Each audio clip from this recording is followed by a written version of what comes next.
You can learn more about a person's character by observing 2 quiet patterns than by listening to 1,000 polished sentences. Not their resume, not their Instagram, not even the moves they make when the room is watching. 2 simple signals, hiding in plain sight, carry the weight of who they are beneath the performance. Once you know how to read them, someone's carefully arranged best version stops being a puzzle and becomes a window. Picture a familiar scene. You're across the table from someone you think you understand, colleague, friend, partner. Everything appears aligned, steady eye contact, tidy narrative, agreeable tone. And yet there's a small dissonance, like an instrument just a touch out of tune. Your instincts register what your mind cannot yet name. That feeling is not paranoia. It is your attention brushing against material the other person cannot fully control. For decades, psychologists have described the difference between the face we show and the life we live. The public face, call it the facade, the mask, the brand, is expensive to maintain. It is curated, rehearsed, optimized. But the deeper personality is economical. It leaks without permission. When pressure shifts or when emotion rises, the mask loosens. That is when truth tends to walk in without knocking. The 2 signals we will work with today are straightforward. The first is echo bias, who a person reacts to with unusual intensity and why. The second is stress seam, how a person behaves when their preferred image is even slightly threatened. Echo bias tells you where their unowned material echoes through other people. Stress seam shows you the line along which their persona splits under force. Neither requires a questionnaire or a clinical setting. Both reveal themselves in everyday life, in meetings, in traffic, on dates, at family dinners. Let's start with echo bias. If you want to know what someone disowns in themselves, study what they overreact to in others. Overreaction is the key word. Reasonable criticism is part of adult life. But when judgment arrives with heat that exceeds the facts, voice tightens, jaw locks, language spikes into moral certainty. You are not just hearing an opinion. You are hearing a confession without awareness. Meet Liam. He is admired for being principled, consistent, no nonsense. In team meetings, he often grumbles about Arjun, a colleague who is disarmingly charming with clients.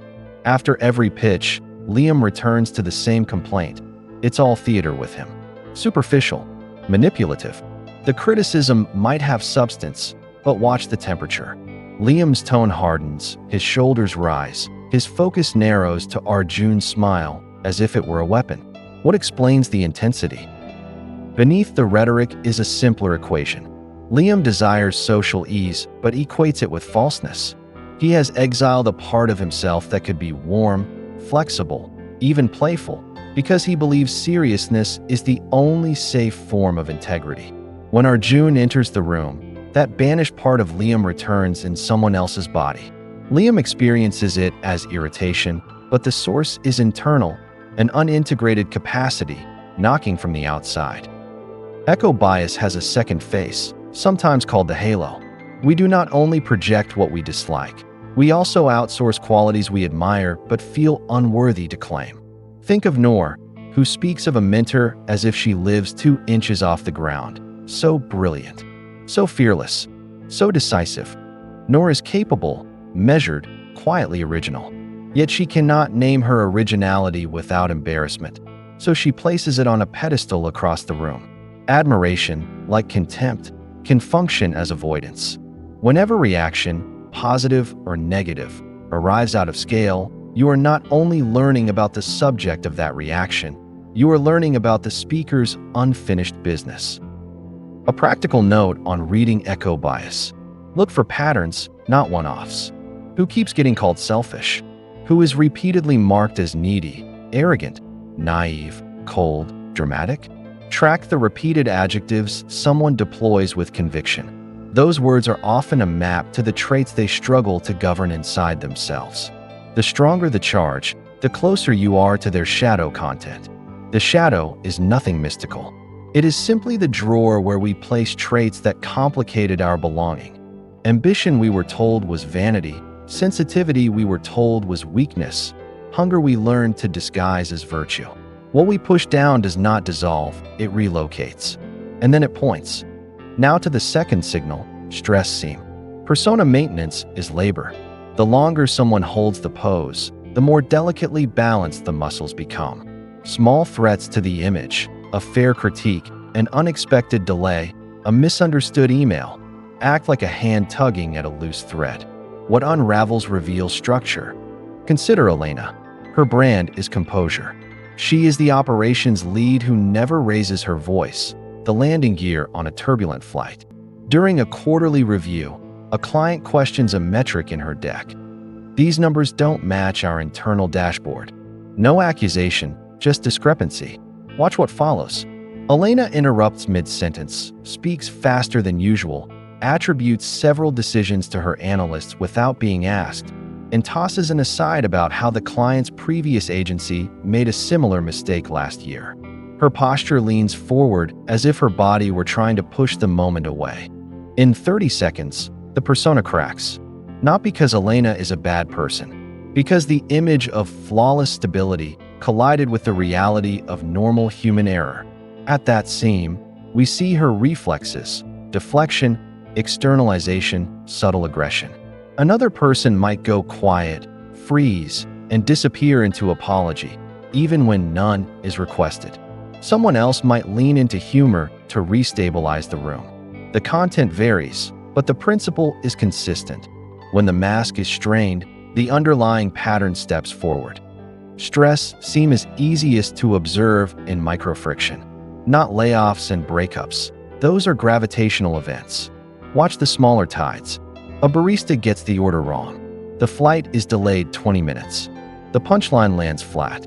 A phone battery hits 1%. The person who prides themselves on being above drama sighs loudly 3 times in a row, scans the room for allies, and performs patience for an audience.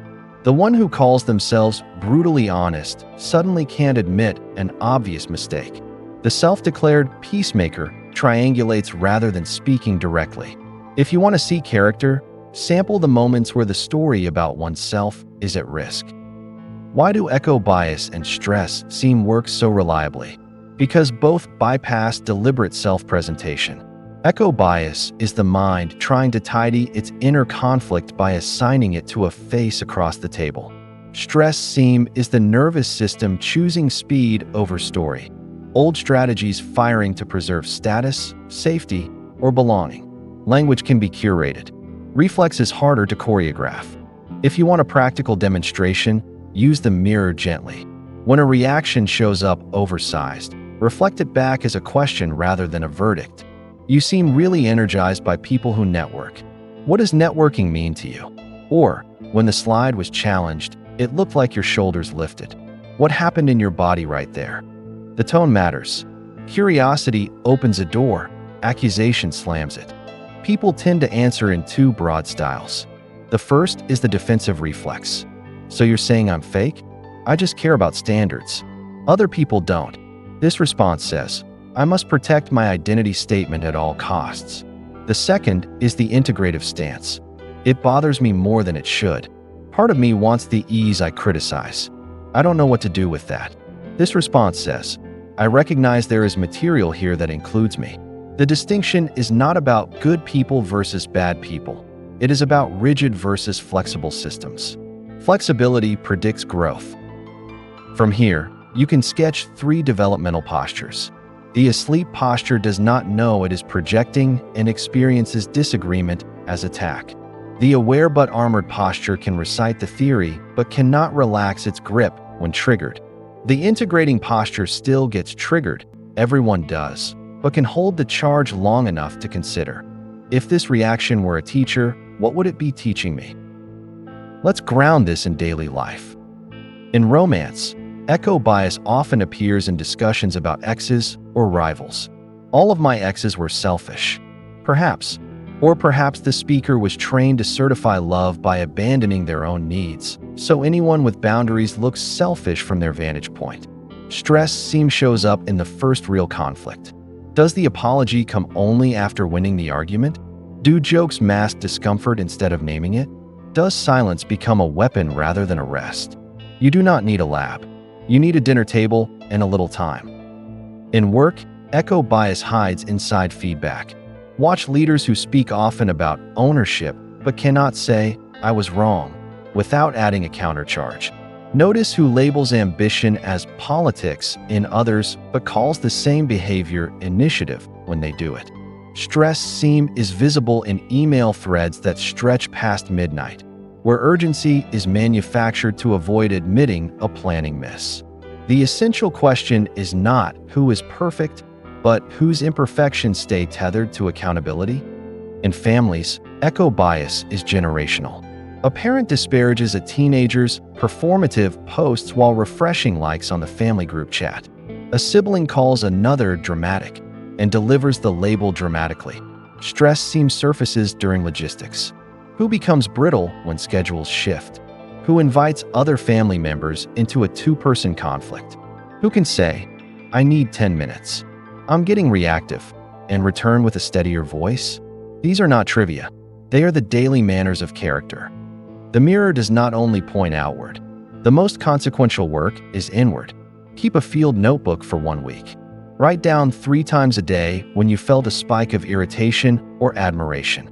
Describe, in plain language, what the other person did. Then ask, what does my reaction want to protect? What want or fear is being smuggled into this judgment? If the answer is nothing, I'm just right, add one more line. If I had to admit 1% of this reaction is about me, what would that 1% be? This is not about blame. It is about precision. Let me offer you an honest confession. I once found myself impatient with a collaborator who constantly checked for reassurance. It looked like neediness. I framed my distance as efficiency. When I ran my own exercise, the sentence I wrote surprised me.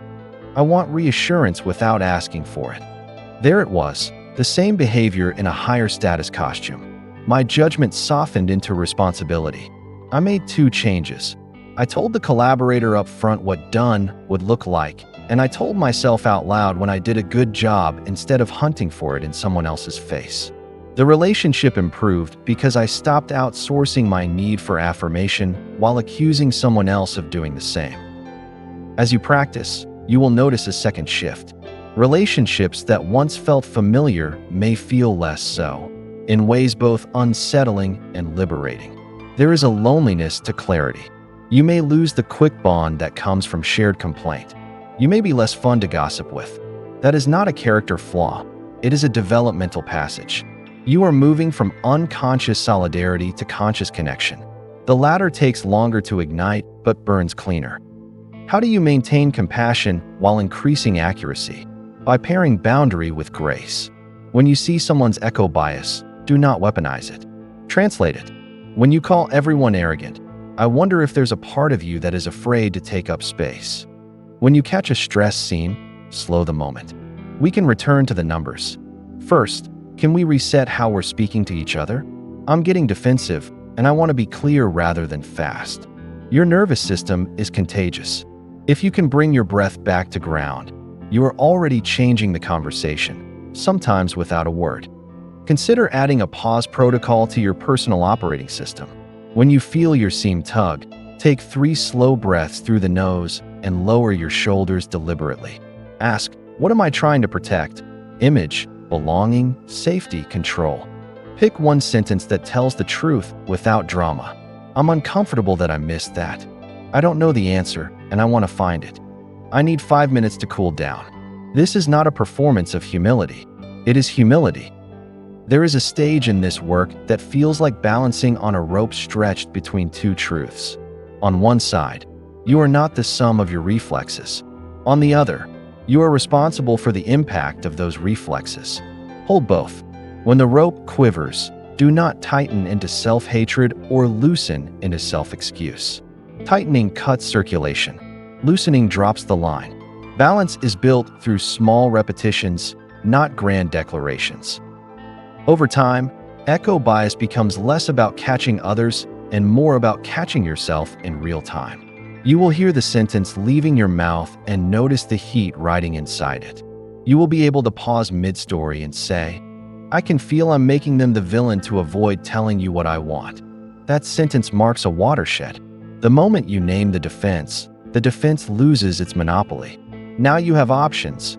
Ask for what you want, renegotiate a boundary, tolerate a difficult feeling without outsourcing it. Likewise, as you attend to your stress seam, you will begin to preempt reactivity by widening your window of tolerance. Sleep helps. So does food. So does exercise. So does 15 seconds of honesty before the meeting starts. I'm attached to this deck because I worked all weekend.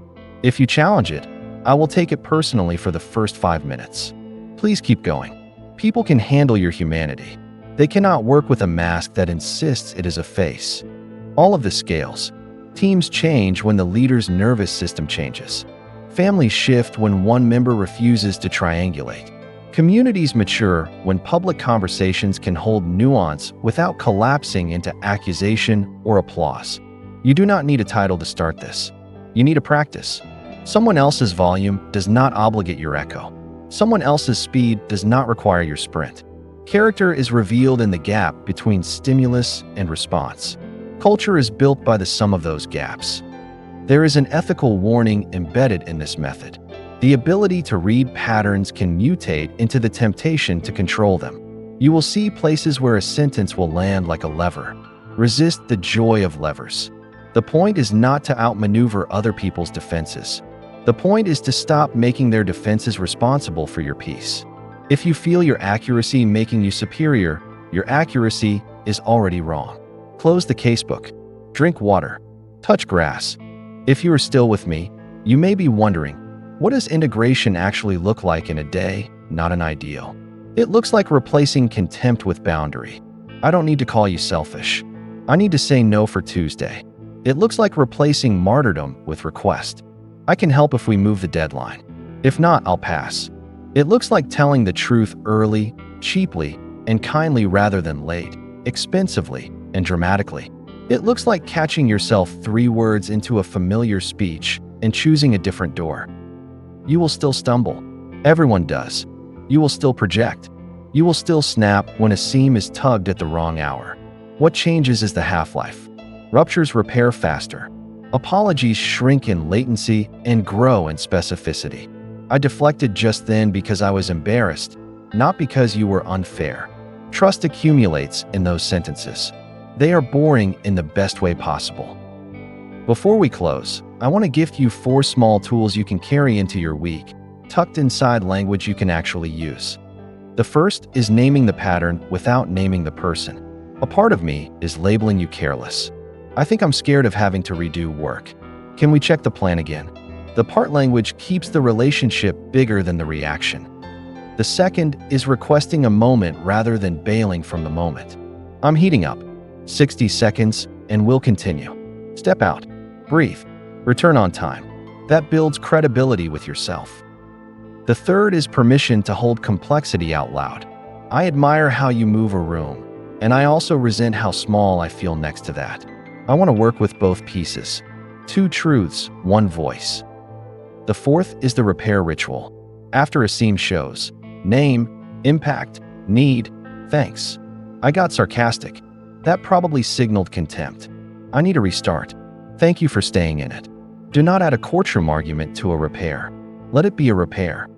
If you commit to these small moves, something subtle but profound occurs. People around you feel safer even when they disagree with you. They notice that your corrections come cleanly rather than laced with humiliation. They sense that your praise is not bait for compliance, but recognition for effort. They stop bracing for the hidden invoice beneath your kindness. That is not only psychology, that is leadership. What, then, should you watch for as you continue? Keep an eye on your favorite moral words. Words like always, never, everyone, no one. Absolute words are where nuance goes to hide. If you hear yourself stacking them, slow down. Replace the courtroom with a laboratory. Often, sometimes, in my experience, the laboratory is not glamorous, but discoveries live there. And keep an eye on the stories you tell about yourself. If your favorite story is the reliable one, schedule a day where you are reliably unavailable and let people solve problems without your cape. If your favorite story is the honest one, try being quiet for an hour and notice how much of your honesty is just adrenaline with good branding. If your favorite story is the generous one, give without witness. Character you cannot perform is the character you can trust.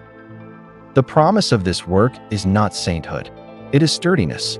You will not become invulnerable. You will become less capturable by the moment. Echo bias will not vanish. It will become a signal you can read before you act. Stress seam will not disappear. It will become a boundary you can reinforce with breath and language. You will become less interested in appearing wise and more interested in doing right. That is a good trait. 2 signals. Echo bias. Stress seam. Watch who someone judges with heat. Watch what happens to them when the pose is tugged. Then, with the same precision and courtesy, watch yourself. Your harsh judgments are coordinates to a part of you that wants an invitation. Your micro-defenses are a map of where your image has been doing too much work. If you can treat those coordinates with curiosity instead of contempt, you will grow in real time. Use these insights to move toward people, not to control them. Use them to put down inherited poses and pick up truer ones. Use them to build rooms where a mistake costs a conversation rather than a career, a family where feelings are not invoices, and a life where your attention tells the truth faster than your fear. If you want to extend this conversation, the most useful next question is simple. What do you reach for when you are frightened that is premised on who you were rather than who you are? Take that to your notebook and let it ask new questions of your day. Thank you for your presence and your practice. If this helped you see someone more clearly, especially yourself, carry it into your next conversation. Breathe, listen, notice the echo, trace the seam, and then, with a steadier voice, keep going.